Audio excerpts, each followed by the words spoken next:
बुलेटिनच्या सुरुवातीला जरांगेंनी सरकारला दिलेल्या इशारा संदर्भातली बातमी आहे। जरांगेंनी सरकारला शेवटच्या 48 तासांचा अल्टिमेटम दिलेला आहे। अजूनही वेळ गेलेली नाही आहे। सरकारकडे 2 दिवसांचा वेळ आहे असं जरांगे म्हणतात। मराठा आरक्षण देऊन टाका अशी मागणी सुद्धा जरांगेंनी केली आहे। सरकारनं मराठ्यांना डिवचू नये अन्यथा वेगळ्या वाटेनं जावं लागेल असा थेट इशारा जरांगेंनी सरकारला दिलाय। आणखी 2 दिवस तुमच्या हातात आले।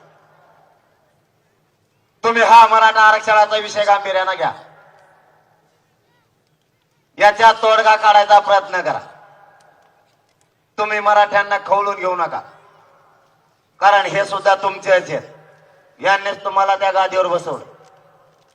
तुम्ही जाणून बुजून मराठ्यांना वाकडे वाटेला जाऊ देऊ नका। सरकारनं आता तरी भानावर यावं।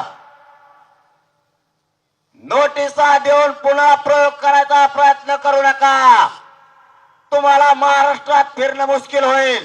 करायचं तर आम्हाला सगळ्यालाच अटक करा म्हणा, आम्ही तयार आहेत।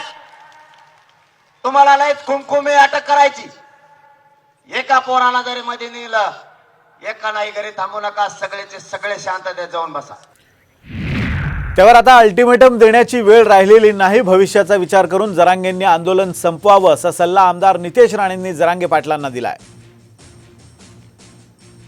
सरसकटची जी मागणी आहे किंवा नातेवाईकांना, आईच्या नात्यातल्या लोकांना देण्याची जी मागणी आहे, ती आमच्या काल गिरीश भाऊनी त्यांना स्पष्ट केलं, ती शक्यच नाही आहे।